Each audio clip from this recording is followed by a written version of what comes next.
फिरा कर्ण तयो साधु साधु कह उठे सकल नर नारी। राजवंश के नेताओं पर पड़ी विपत अति भारी।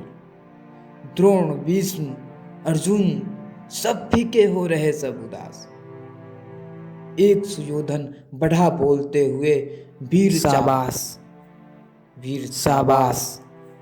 जैसे ही कर्ण अपनी कलाओं का प्रदर्शन किया तो वहां पे मौजूद सभी नर नारी साधु साधु का रट लगाने लगे। राजवंश के नेताओं पर तो ऐसा लग रहा था जैसे कि कितना बड़ा विपद पड़ गया हो। सब कोई सोच में डूबा हुआ था, सोच रहा था कि ये कौन है, आखिर ये महापुरुष, ये बलवान कौन है जिसके आगे द्रोण भीष्म अर्जुन सभी फीके पड़ रहे हैं और उदास नजर आ रहे हैं। तभी एक सुयोधन सभा से बाहर आकर कर्ण को शाबाशी देने लगता है। वाह वीर, वाह, शाबाश। द्वंद्व युद्ध के लिए पार्थ को फिर उसने ललकारा। अर्जुन को चुप रहने का गुरु ने किया इशारा। कृपाचार्य ने कहा, सुनो हे वीर युवक अनजान, भारत वंश और तंस पांडु के अर्जुन है संतान। फिर जब कर्ण ने अर्जुन को द्वंद्व युद्ध के लिए ललकारा, तब अर्जुन के गुरु कृपाचार्य ने अर्जुन को चुप रहने के लिए इशारा किया कि अर्जुन तुम चुप रहो, मैं इस महापुरुष से बात करता हूँ कि ये कौन है। फिर कृपाचार्य ने कर्ण से बोला कि सुनो हे वीर युवक, मैं तो आपको नहीं जानता कि आप कौन हो, परंतु आप जिसको युद्ध के लिए ललकार रहे हो वह भारत वंश और तंस पांडु के पुत्र हैं अर्जुन। क्षत्रिय है, यह राजपुत्र है, यूं ही नहीं लड़ेगा, जिस जिस से हाथापाई में कैसे कूद पड़ेगा। अर्जुन से लड़ना हो तो मत गहो सभा में मौन, नाम धाम कुछ कहो, बताओ कि तुम जात से हो कौन। कृपाचार्य कर्ण से बोलते हैं कि अर्जुन क्षत्रिय है, राजपुत्र है, ऐसे कैसे किसी से भी लड़ लेगा। अगर अर्जुन से लड़ना है तो तुम सभा में मौन मत रहो, चलो बताओ अपना नाम धाम और बताओ कि तुम कौन से जात से हो, फिर अर्जुन तुमसे लड़ाई करेगा। जाति, हरी जाति। कर्ण का हृदय क्षोभ से डोला। कुपित सूर्य की ओर देख वह वीर क्रोध से बोला, जाति जाति रटते जिनकी पूंजी केवल पाषंड, मैं क्या जानू जाति, जाति है ये मेरे भुजदंड। जाति पूछते ही कर्ण का हृदय पीड़ा से डूब गया। ऐसा लगा जैसे कि किसी ने उसके हृदय में तीर मार दिया। फिर कुपित होकर वह सूर्य की तरफ देखता है और देखकर क्रोध होकर बोलता है कि जाति जाति रटते रहते हैं जिनकी पूंजी केवल पाषाण। ऊपर सिर पर कनक छत्र, भीतर काले के काले, शर्माते हैं नहीं जगत में जाति पूछने वाले। सूत्र पुत्र हूं मैं, लेकिन थे पिता पात्र के कौन, साहस हो तो कहो, ग्लानि से रह जाओ मत मौन। कर्ण गुस्सा होकर बोलता है कि ऊपर सिर पे कनक छत्र हैं, मगर भीतर से सभी काले के काले हैं। शर्म नहीं आता है इनको, जगत में जाति पूछते रहते हैं। अरे सूत्र पुत्र हूं मैं, सूत्र पुत्र हूं। साहस हो तो बताओ तुम भी कि पार्थ के पिता कौन थे। मस्तक ऊंचा किए जाति का नाम लिए चलते हो, पर अधर्म में शोषण के बल सुख में पलते हो।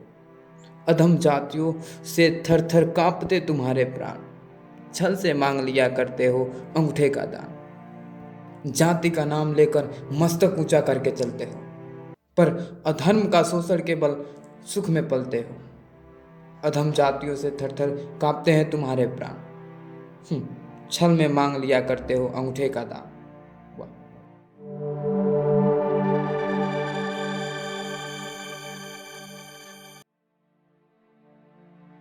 पूछो मेरी जाति, शक्ति हो तो मेरे भुजबल से, रवि समान दीपित ललाट से और कवच कुंडल से। पढ़ो उसे जो झलक रहा है मुझ में तेज प्रकाश, मेरे रोम रोम में अंकित है मेरा इतिहास। अगर जाति ही पूछ रहे हो, अगर तुम्हारे अंदर शक्ति है तो मेरे इस भुजबल से पूछो, इस सूर्य समान चमकते हुए ललाट से पूछो, और पूछो मेरे इस कवच और कुंडल से। अरे पढ़ो उसे जो झलक रहा है मुझ में तेज प्रकाश, मेरे रोम रोम में अंकित है मेरा इतिहास। अर्जुन बड़ा वीर क्षत्रिय है, तो आगे वह आवे, क्षत्रियत्व का तेज जरा मुझको भी तो दिखलावे। अभी छीन इस राजपुत्र के कर से तीर कमान, अपनी महाजाति का दूंगा मैं तुमको पहचान।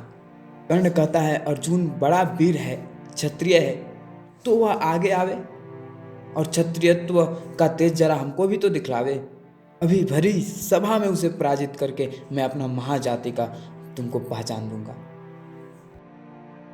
कृपाचार्य ने कहा वृथा तुम क्रुद्ध हुए जाते हो, साधारण सी बात उसे भी समझ नहीं पाते हो। राजपुत्र से लड़े बिना होता हो अगर आकाज, अर्जित करना तुम्हें चाहिए पहले कोई राज। कृपाचार्य कहते हैं तुम व्यर्थ में क्रोधित हो रहे हो, एक छोटा सा साधारण सा बात है उसे तुम नहीं समझ पाते हो। अरे अगर राजकुमार से लड़ना है तो तुमको भी राज्य कुमार बनना पड़ेगा। पहले कोई राज्य को हासिल करो, वहां का राजा बनो, फिर अर्जुन से लड़ाई करना। कर्ण हतप्रभ हुआ तनिक, मन ही मन कुछ भरमाया, सह न सखा अन्याय, दुर्योधन बढ़कर आगे आया। बोला बड़ा पाप है करना इस प्रकार अपमान, उस नर का जो दीप रहा हो सचमुच सूर्य समान। कर्ण बिल्कुल शांत हो गया और मन ही मन कुछ सोचने लगा, खुद को भरमाने लगा। उस सभा में मौजूद सुयोधन चुपचाप सब कुछ सुन रहा था और देख रहा था, पर अब यह अन्याय उसके सहन से दूर होते जा रहा था। वह इस अन्याय को सहन नहीं कर पाया और बोला अरे उस नर का जो सचमुच सूर्य समान दिख रहा हो, उसका अपमान करना इस तरह से बहुत गलत बात है, बहुत बुरा बात, बहुत बड़ा पाप है। मूल जानना बड़ा कठिन है नदियों का वीरों का, धनुष छोड़कर और गोत्र क्या होता रणधीरों का। पाते हैं सम्मान तपोबल से भूतल पर सूर, जाति जाति का शोर मचाते केवल कायर क्रूर। नदियों का और वीरों का मूल जानना बड़ा कठिन है।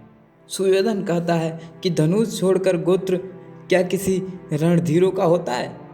मेहनत करके परिश्रम करके जो वीर होते हैं वो इस धरती पर अपना सम्मान पाते हैं, और जो कायर और क्रूर होते हैं वह केवल जाति जाति का शोर मचाते फिरते हैं। किसने देखा नहीं कर्ण जब निकल भीड़ से आया, अनायास आतंक एक संपूर्ण सभा पर छाया। कर्ण भले ही सूत्र पुत्र हो अथवा स्त्रपत चमार, मलिन मगर इसके आगे हैं सारे राजकुमार। किसने नहीं देखा जब कर्ण भीड़ से निकल के आगे आया था, उसके प्रदर्शन से पूरा सभा कैसे मौन हो गया था, जैसे कि उस पे आतंक छा गया हो। कर्ण भले ही नीच जात का है, छोटा जाति का है, मगर उसके आगे सभी राजकुमार मलिन हैं।